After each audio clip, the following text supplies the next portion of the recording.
but this is the famous Ben Wysocki.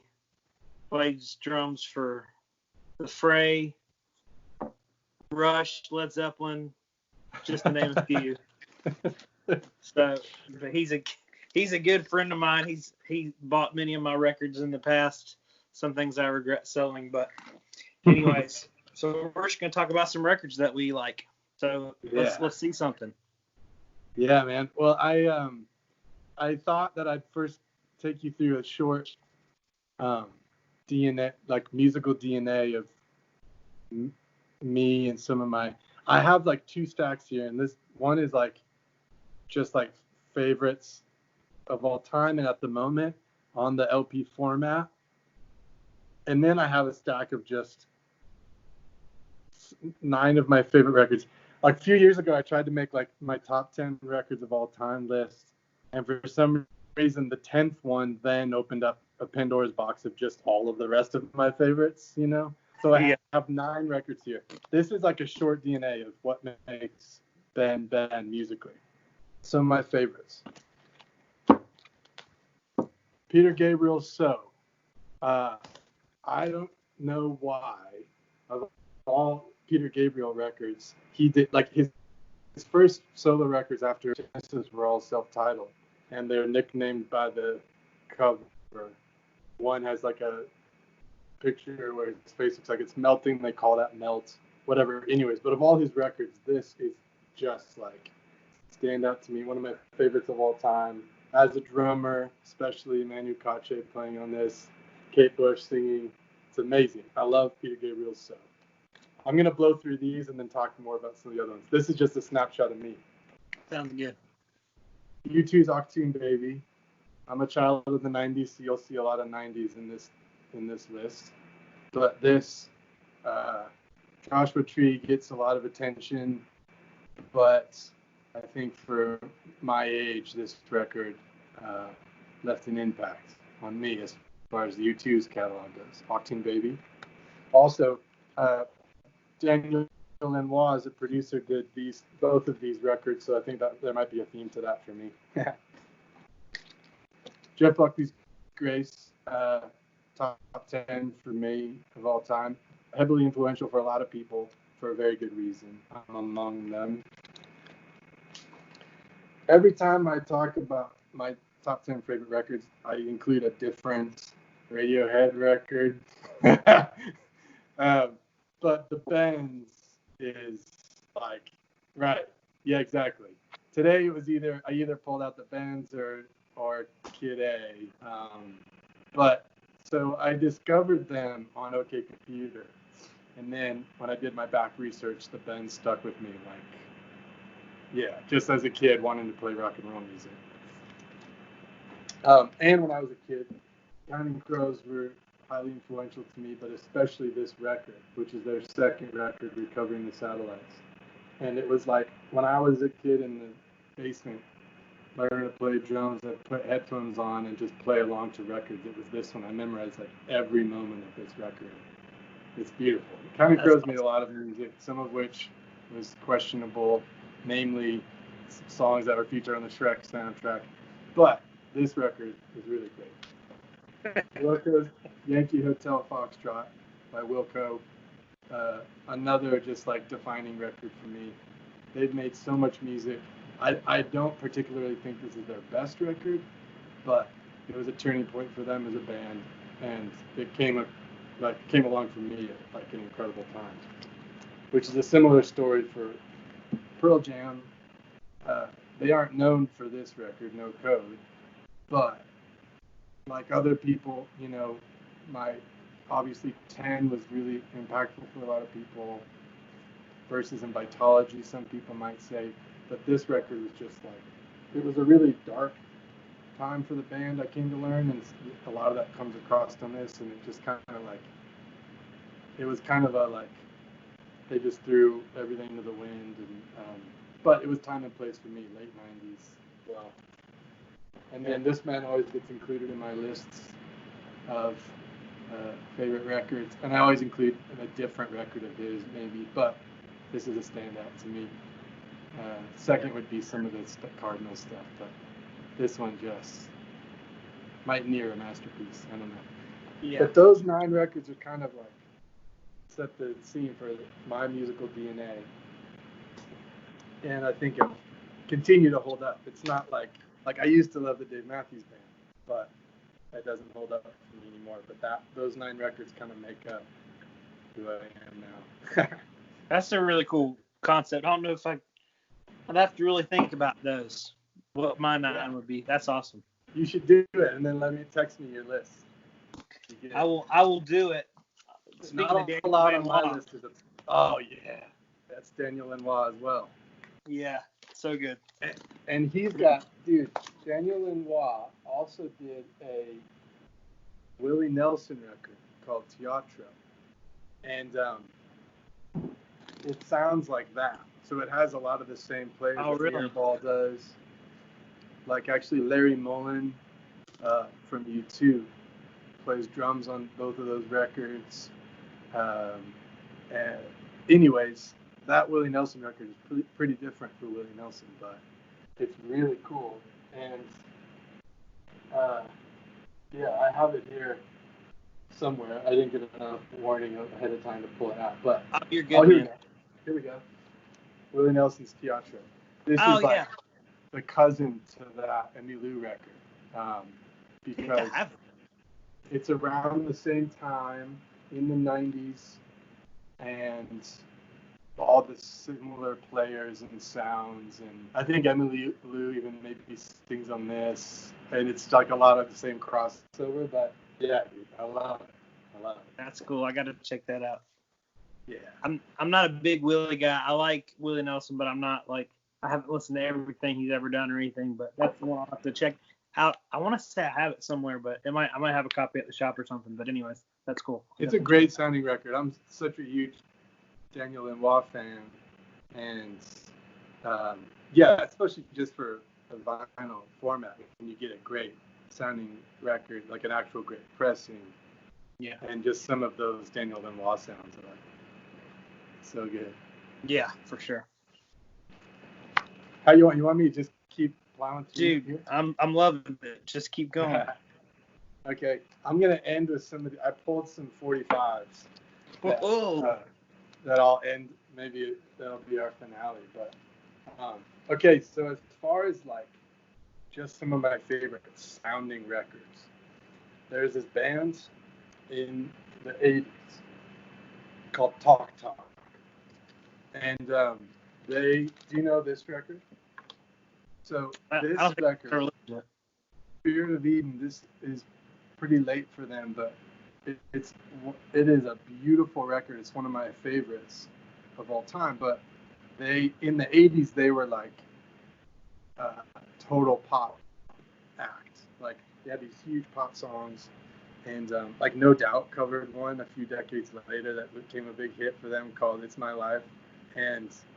But so anyways, Talk Talk went from being this huge pop act to then like, and maybe this was just relevant for me, but they kind of got burned out on that, and then just totally flipped it all on its head and went and made these weird, almost avant, like super lush, minimal records.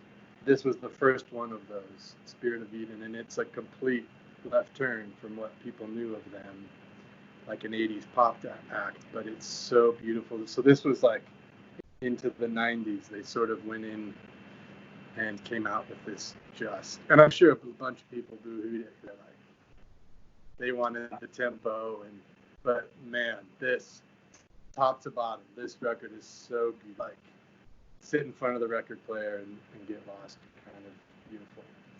And then the record after this one is called Laughing Stock, and it's pretty similar. But they're kind of like siblings, these two records, Spirit of Eden and Laughing Stock. But man, some of my favorite like records to listen to are these Talk Talk records, because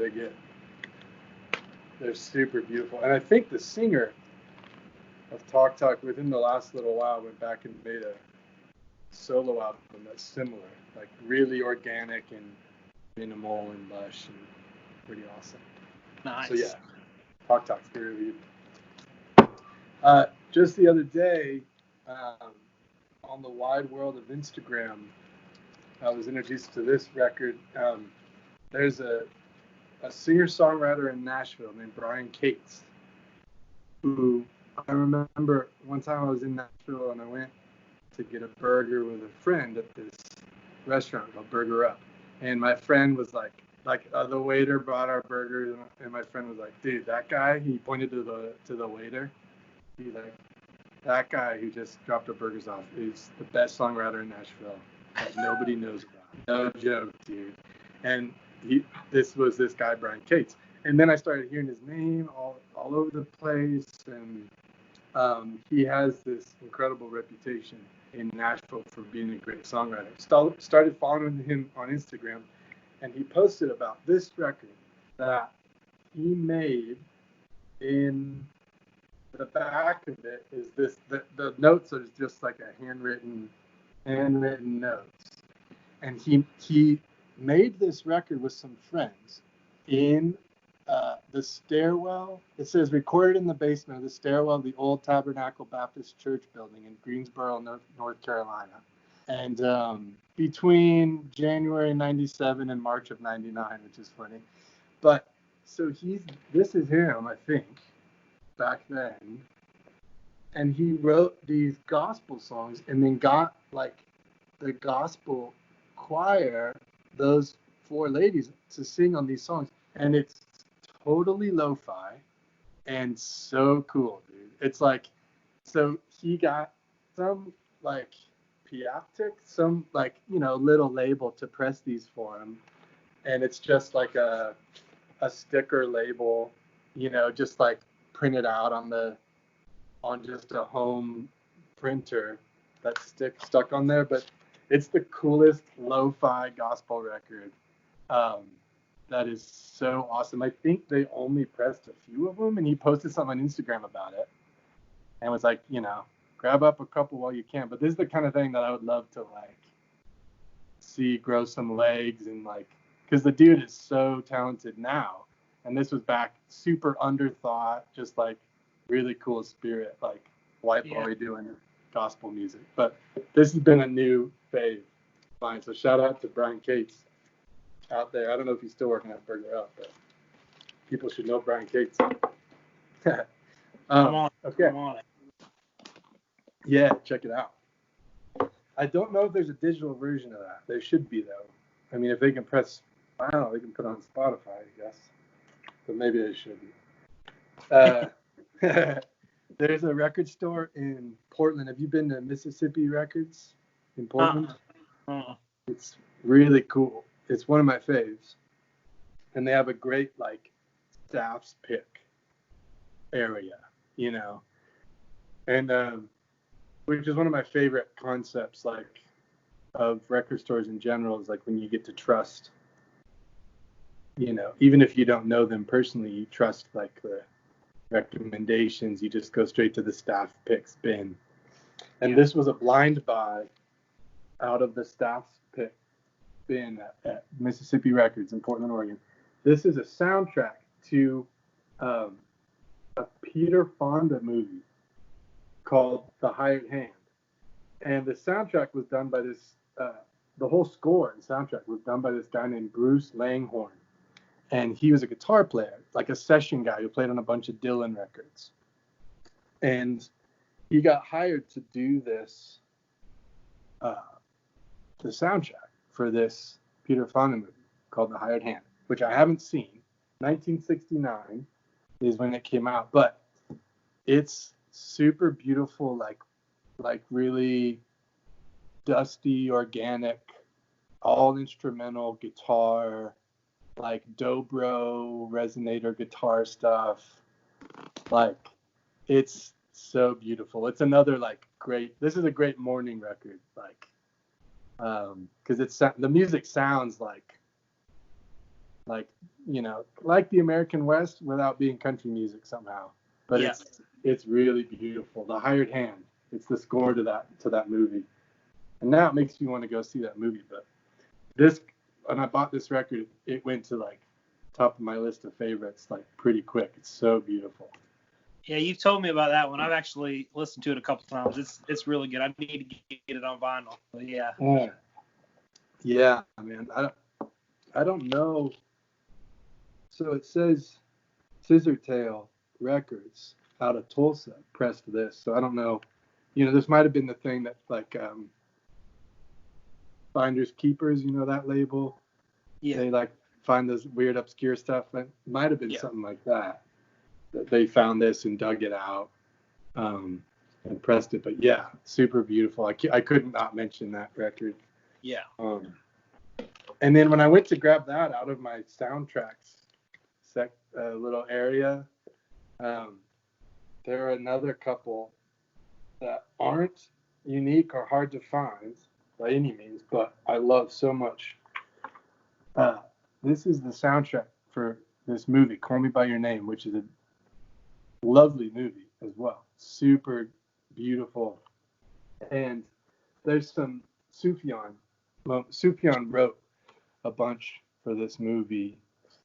And so he's heavily featured on this soundtrack. But there's some other really beautiful. There's this composer named John Adams who does some amazing like piano, like really cool instrumental piano stuff. So this is one of my favorite soundtracks in my soundtrack section. Call Me By Your Name. Beautiful movie. This is just drummer shout out, nerd shout out, but this soundtrack to Birdman. Did you see this movie? No, I remember a lot of people talking about it, but yeah, I need to see it. Dude, it's so cool. The whole movie, if I'm not mistaken, is one shot, or at least masterfully edited, and which in and of itself is so great. And the whole score is drums. So Antonio Sanchez is this great drummer, and he did the whole score is just like jazz drum set style, pretty kind of aggressive, but like, which is so cool and pretty bold to begin with. But it's neat because the movie sort of integrates. There's times where the characters will walk past him playing, like in the back seat of a theater in New York. But you hear the soundtrack, which is this drum set, and then he makes a feature every once in a while. The drum set set up in a hallway, and the characters will walk past him as he's playing, which is just like so cool, so great. But yeah, it's just a neat. Probably not for everyone to hear 15 tracks or 20 something tracks of drums. But I love it. It's pretty cool. Antonio Sanchez, monster. And it's just I like the story. The movie's awesome. I don't buy a lot of soundtrack records, but yeah. Okay. This is in the category of like just one of my favorite sounding records lately. This is maybe up there with that Talk record, but the latest War on Drugs record. This album's called A Deeper Understanding, and I got turned on to the album before this. But this came out 2018, I think, maybe. No, 17. Yeah, 17. But just like as far as hi-fi goes, and just it's a beautiful record and a great one to own on vinyl for that like just for like a dreamy listening experience. Get lost in it. Like it's so good. It's one of my favorites in a long time. They also have been one of my favorite bands of the last, I don't know, last 10 years or something. That seems like they've come out. He kind of came out of the Kurt Weill, Philadelphia sort of indie rocker scene, but then like, yeah, beautiful record.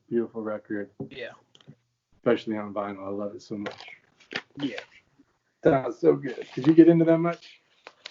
Yeah, I like that record. I think I like that one more than the one before that, but yeah, it's just it's not a record I've listened to a ton, but I have it, and I've listened to it a good bit. That's one that a bunch of my friends are like, you got to hear this record. It's so good. And so But yeah, that's definitely really good. I love it. I just posted on Instagram about this, and I saw you were talking about it, but I got this Vinyl Me Please release, the Story of Zamrock, which is a super cool, like I saw them post a bunch about this, and it was a collaboration with Now Again, with this label in LA, and which the guy who runs Now Again just does some really cool stuff with like finding, I think, what these sort of like reissue type labels, some of the best ones like Finders Keeper and some of these that do like find this music that should live another life, on a better format and be heard. Just music needs to be heard. And they put this I think which something that might go down as a definitive collection of like rock music, African rock, specifically Zambia, but there's a lot with like William Onyenbar and all this sort of like Afrobeat stuff. Ask you. Yeah, that everybody, that's gotten a lot of really cool attention, which I love. But this is super fresh, and it has, let's see, 2, 4, 6, 8 records of different artists. And let me angle this a little bit, that they feature. And I actually already had this one. There you go. Yeah. Exactly. I was going to pull this out and talk about it. Yeah. So it's cool to see that it was so included. Funny. But it's like just these awesome, like. Oh, that one's killer too. Dang. Super grungy. Yes. This one's really cool. This is like, he's like a croner, like singer-song, like almost like a Serge Gainsbourg of Zambia. The coolest like collection, and I'm only halfway through these, but I just love this. I'm selling Vinyl Me Please. To be honest, they lost me for a minute there, and a couple of releases that came through was hit or miss. That's kind of what you sign up for, but I love this collaboration with Egon and Now Again. So cool though. So cool. And, yeah, see, like with Zamrock, I feel like, well, for me, I used to listen to a lot of like Witch stuff, which is great, and that's about as deep as I got into it. I discovered that Africa record, and that one's freaking killer. And I need to get that box set because that's right up my alley. I love that stuff. Oh, you got to do it, and it's cool because they put together. It is just like, it gives you the whole story, which is incredible, and so every record gets its page. That's got The Witch is the first record in there, introduction. But yeah, it's just amazing. So they also have obviously the pictures of some of the originals there, which is cool. But I just love stuff like this where it's like, again, just music that was super important to a time and a place. I think there's a lot of African music that gets maybe doesn't get its due time, like maybe like Ladysmith Black Mambazo, or what's the one? I can't remember how to say it. Mambazo, yeah. Like what Peter or Paul Simon did for them, and their feature on Gracelands. I think just shedding a light on some important music, to come out of that place, which is super cool. It's like Afrobeat mixed with like heavy fuzz psychedelic rock mixed with a little dub, a little reggae, and it's like, it's nuts, man. When you're listening, you're like, what? But it's just one of those things, like if someone wasn't like a real huge music buff, they might not really have an ear for it, but it's just like crazy. It's crazy good stuff. Yeah. And also just like the spirit of this music is so good. So good. Pretty great covers too. Come on. I know, yeah. But yeah, dude, I love it. That's right up my alley as well. And that's a good bridge to this. This is like, let's see, hold on. I was pulling I love 7 inches because like I love I'm going to shift to some 45s. But I love the experience of listening to 7 inches because you kind of have to be more engaged. Like if I get a stack of 45s out, I'm standing next to the record player the whole time, and even if you don't have two desks that you're literally DJing, your stack of 45s becomes like a playlist that you in real time are kind of playing, which I love, and you have to be there with it like the whole time, which is cool. So I was just digging through some 45s to pull out some of my favorites. This is the start of a collection. I want to collect Beatles covers on vinyl. So this is Richie Havens' Rocky Raccoon, which is so cool. I think it's live too. Dude, in true Richie Havens. Yeah, it's amazing. When I was 16, I was at this music festival, and Richie Havens was playing. I don't know if I've told you the story. Maybe I have. But anyways, he was playing, and he was like, they had this like area of like food trucks and all this stuff, and he was sitting eating. Richie Havens was just sitting there eating by himself, and there was all this stuff going on. He was just sitting there eating, and I'm, oh my gosh, I got to go talk to him. And so I went and I was like, Richie Havens, you're incredible. And he's like, sit down, let's talk. And like we had lunch together. It was probably an hour of us just talking about. And he probably got a kick out of this 16-year-old kid knowing who he was. But it was it was so cool. Yeah. Yeah, I love it. This is the cool. I don't know where else this lives, but if you can track down, this came out on Verve, which is cool. It's pretty awesome. Yeah, that's cool. And here's Stevie Wonder's "We Can Work It Out," which he does in a total like signed, sealed, delivered kind of way, like so good. That's pretty early Stevie too, which is awesome. Yeah. Aretha's Eleanor Rigby, which is wild and amazing, so cool. So I'm gonna start collecting these Beatles covers on 45. I love them. I'll keep my eyes peeled. There you go. So this is a little shout out to this maybe should also be my musical DNA, but do you know what Up With People is? Mm-hmm. Yeah, my parents met in Up With People, and so you could argue that I wouldn't exist if it wasn't for Up With People, which is a scary thing to give them credit for. But your entire existence. Woo, yeah, it's pretty nice. But I found this at a record store in Barcelona when we were on tour, and thought I just got a kick out of. I remember growing up, my parents telling me all about Up With People and the like songs like "What Color Is God's Skin," which I thought was really funny. And so then I found the Spanish single of the Up With People record is pretty awesome. So shout out to my parents there. That's nice.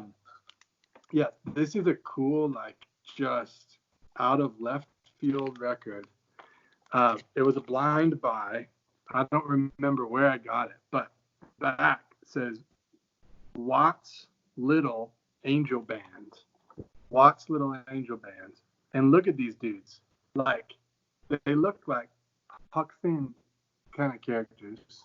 Yeah. And, like, if you look on the front, they've got, like, oil drums and just, like, drumsticks on these metal cans. Like, they got their dog in there. And this record literally is just those kids hooting and hollering, singing, banging on these cans.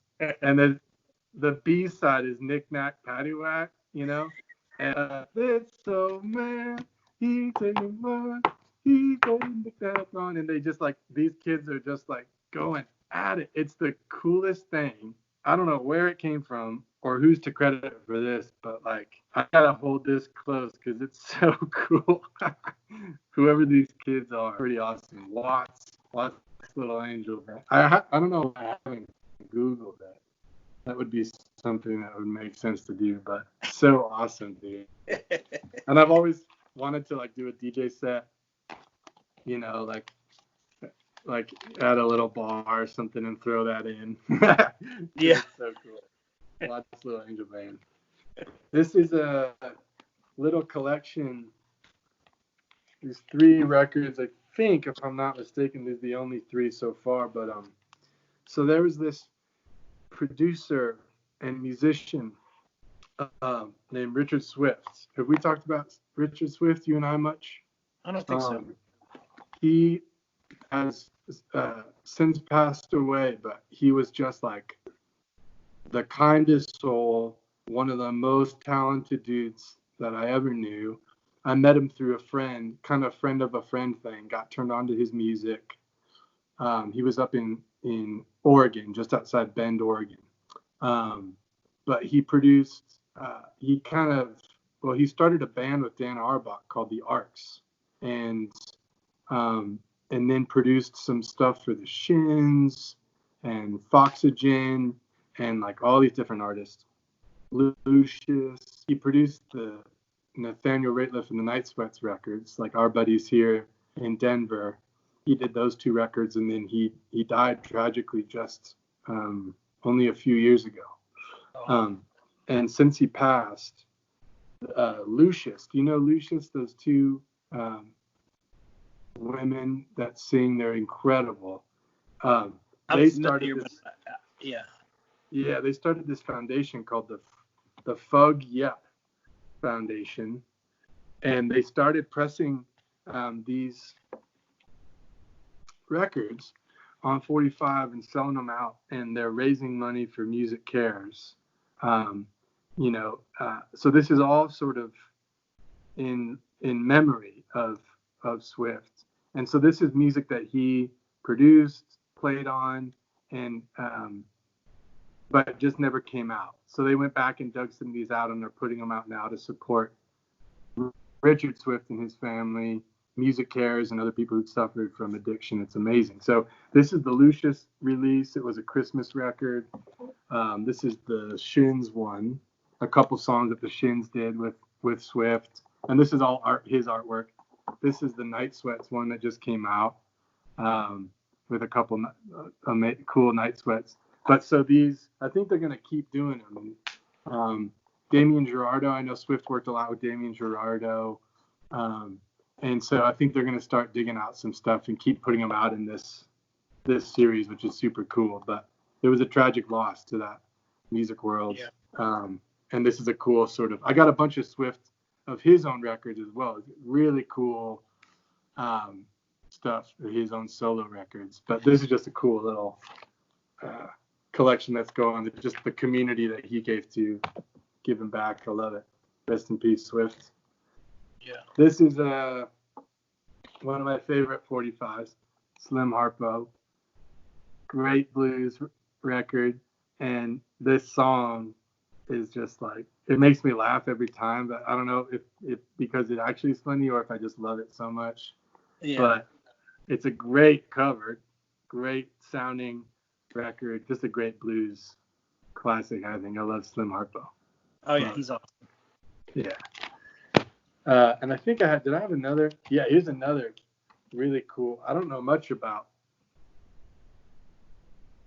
Mr. Overstreet here, but this I think I got this at Mississippi Records as well, and it's a more contemporary pressing. But I love that he's doing a total like Marcus Mumford thing there with the with the bass drum with one foot, or maybe he was just standing behind it. I don't know, but it's pretty funny. Lumineer style. Right there. Oh yeah, one man band. Oh yeah. Okay, this is a cool little single. This is a Big Thief single, and Big Thief, another one of my favorite newer bands of the last while. Adrian Lenker, their singer and principal writer, I think is just like writes some of the most beautiful songs, incredible voice. They make great records, and this is a cool single. The song called Dandelion. The B-side is one of their songs called Masterpiece, and this is a solo, like just her and a guitar doing this, and it's so beautiful. I love it so much, and it's cool because this single was produced by this guy named Luke Temple, who's a singer in this band called Here We Go Magic. That's also super cool. And I think I didn't really draw that connection until later. I just like reading through notes, and I love seeing that, like, you know, whatever relationship they had to each other. But I love Big Thief has earned a special place in my heart in the last few years. And this is just a cool little single with this just solo version of Masterpiece, which is a beautiful song. So yeah, it's great. Big Thief. Love it. I actually had to, you know, we haven't talked about the current times, but I had some tickets to go see Big Thief in August. I hadn't seen him before, and I was so excited. And then everybody's canceling everything. But they'll come back, I'm sure, you know. Oh, yeah. Okay, let's see. Oh, yeah. This is one I picked up from my touring days. I was just bored. We were in Germany, in Berlin. I found this really cool record store. It ended up being across the street from the venue we were playing. And I spent enough time in there when no one else was in there. Pretty small shop. And the guy in broken English was like, "Do you want to see any more records?" And I was like, "Yeah, what else you got?" And he like brought me into this back room with just boxes. And one whole box was all of these 007 singles, like a whole box of them. Like he had 7 of these Japanese pressing. Wow. And it was just so cool. Yeah, I just love it. From Russia with Love, and then the theme, but just the Japanese pressing from some box in the back store of the German record store. I love it. So I got like a whole grip of these James Bond singles. That's awesome. It's pretty cool. Yeah, I love it. Yeah. Ryan Adams. I guess I must miss Ryan Adams lately. I'm digging out all these Ryan Adams. I have a bunch of little singles that he put out on his label, Pac Sam, and this is an early demo of the song "Do I Wait" that was on his record Ashes and Fire. So this is like an early demo of that I just love. I'm a big fan of his, and I've been missing him lately. Even though I think he made some dumb choices in his life, but he doesn't. Margot and the Nuclear So-and-Sos, you ever know this band? Super cool band. They came out and opened a couple of shows for the Fray, which was a strange pairing. I don't think our fans knew what to do with them, but we loved them. And I think they might have had these. They were on Epic Records, which is the same label that we were on. So somebody at the label was like, "Oh, you should take these guys out." We were like, "All right," and we loved it. And this is a cool little single where he does Brand New Key and I've got a brand new pair of roller skates. Super cool cover. And then this song called Jesus Christ Blues, which is like super great. I love it so much. But yeah, Margot and the Nuclear So-and-Sos, they made a couple records on Epic in like the early 2000s that were really great. They're like a huge band, like just like a big troop of people, like Arcade Fire style, or you know, that kind of thing. Let's see. Yeah. Yeah. Let's see. This is okay. Oh yeah.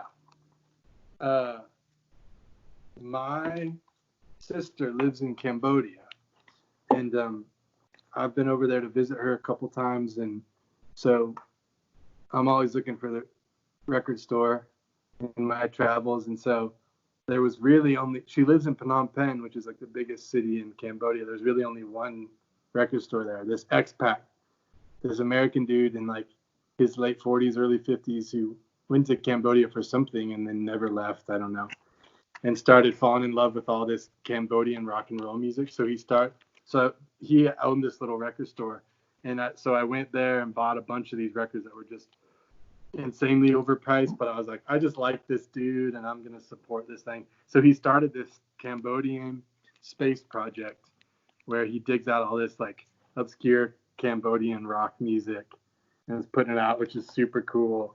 So this was one of the releases from that Cambodian space project. And then they had like Cambodia Sings the Carpenters, which is pretty amazing. I love that. It's like so good. Yeah, it's pretty hilarious.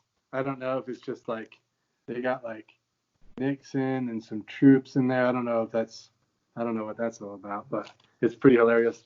And then they had these, so Malcolm was like one of these big. There's this really cool documentary about Cambodian rock music, like in the 60s, 50s, and 60s. And there was this whole movement, like not unlike us talking about sort of like the shape that rock music took down in Africa, Zamrock stuff, but like some of the Cambodian rock music, the community was so small, so you had just like a couple people who influenced like everybody, and so it was just cool. There's a really cool documentary about it, and there was like a super tragic genocide in Cambodia where these people were targeting essentially the cultural influencers, like teachers and artists and musicians and things, and it was horrific. And so I think it was a really bonding thing for the country as a whole, much less for the music community. Yeah. And so this guy is like one of the staples. Sin Samoth was another guy who was like one of their like essentially like their Frank Sinatra, I guess. But yeah, some really cool finds that are pretty. I mean, I think that they don't really have much distribution for these little Cambodian pressings, and they just like put a sticker on the label. But I love that stuff. Just like, oh yeah, I wouldn't put this on while I'm making dinner, but I just love like from a collector standpoint, the history and whoever that dude is that's just stayed in Cambodia and is now selling records. It's like, that could have been me in another life, so I'll support that. Hey, or this life, see how things go. Or this life, yeah, I'm young. The night is young. Yeah. Dude, that's some great stuff. Yeah, man. It's crazy like how much stuff is probably out there that no one's ever heard, Like really killer bands that probably never even recorded anything, Totally. Yeah. That's why I love people that are digging out, or just like weird things like this, that like whoever these kids were, or it reminds me of like the Alan Lomax, like going around and just recording people that you normally otherwise wouldn't have heard. Yeah. Whoever was responsible for recording those kids banging on their cans, it's pretty cool. Yeah, I just found a really cool, like a regional thing. I don't have it with me. It's at the shop, but it's like a folk record from North Carolina. It's just all these folk singers no one's ever heard of, and it's kind of crazy. But I just found that it's worth a lot of money. So I'm debating on whether I'm keeping it for archival purposes or. So Absolutely. I'm probably gonna keep it if we're being honest. But anyway. Yeah, you should. That sounds like the thing you should keep. Yeah. Yeah.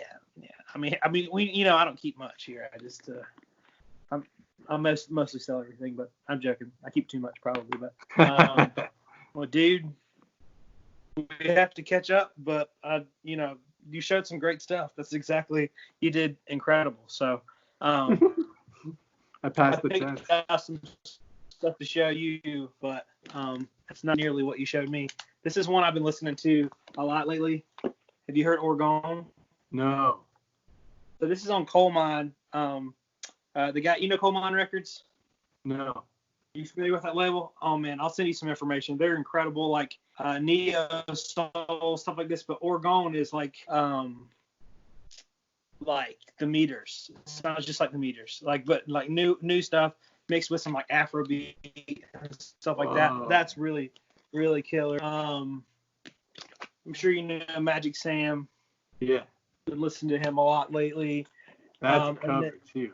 I know, man. And then Tyler Childers. Do you know him? Yeah. Dude, this is just a live from like 2013, but it's freaking killer. And then coincidentally, I don't know if we've talked about this, but this Raising Sand. Yeah. Yes. But anyways, I didn't know if I would need to show some things. I think you pretty much covered it, but that's pretty. That Zamrock box, I gotta get that. Yeah, like you do. my thing. Yeah, you do. It's so good. That Raising Sand record is so good. Yeah. Something special happened there.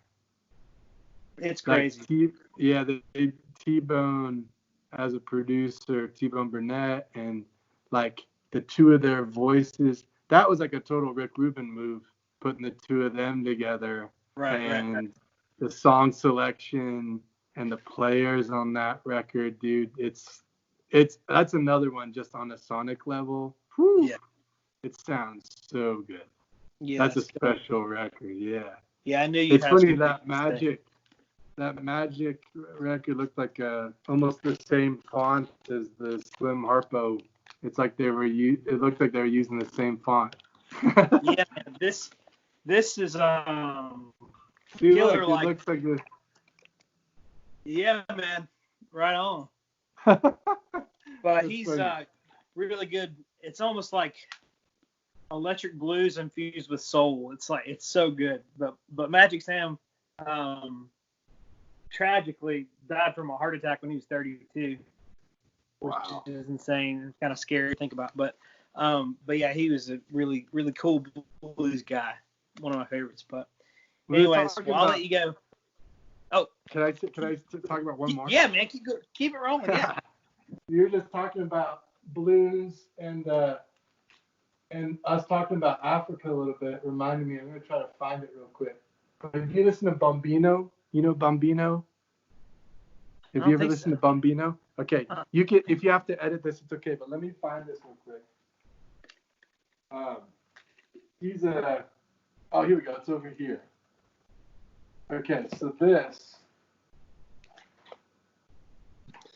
this was. We have Dan Arbach to thank for this because this actually came out on None Such, but this is him. Yeah. I can't remember. I should know this, but I would have Googled this before if I knew I was going to pull this one out. Can't remember where in Africa he's from, but his style guitar playing is totally like, it reminds me of Tanarowin. You listen to Tanarowin much? That other kind of African sand sort of blues, new blues sound. It's so good. But Dan Arbach discovered this dude and then produced this record, brought him to the States and produced this record, put a band together. And then he came through Denver and played for like 200 people or something. So I got him to sign this record, which is cool. I don't know who cares about Bambino, but I do. Cool. But yeah, just as far as like really cool blues and African blues go, it's amazing. And since we're talking about those Tanarowin records, dude, they are like from another planet. And there's something about even just the way that they play electric guitar, all finger stuff, but it's like super rhythmic style that it's unlike anything I've ever heard. You'll hear that in like the Bambino stuff. Same with Tanarowin. It's like super drony, almost like sound, but like so good. You would love that Tanarowin stuff. Check it out. I have one right here. They've got a bunch of records, but this is a pretty good one. But yeah, it's just those dudes. I mean, like, and they're so good. I went and saw them as well. They toured a little bit, and they come out in that full garb like that and just have at it, dude. And it seems like familiar, but yeah, I'll have to listen to that. That's awesome. Yeah, it's really cool because it's contemporary. Obviously, all their records have come out in the last 10 years or something, but again, it feels like however they learned to play electric guitar or whatever the influence was that they were picking up on, maybe it was like blues from the South or what, but then the way they interpret it is so unique. They just made it their own thing. It's so good. That's amazing. Yeah. But yeah, you always turn me on to some cool, interesting things, and so I've got to look for that stuff and see how I like it. So yeah, man. But thank you for doing this. Thank you for taking the time out. So appreciate it. Absolutely. I love it, man. Cool, man. Thanks We'll do it again. We need to do a video just about blues, because like I've got like an insane amount of blues records. So that's what we'll do next. Okay, I love it. All right, man. Cool. Well, I'll talk to you later on. Thank you. Sounds good.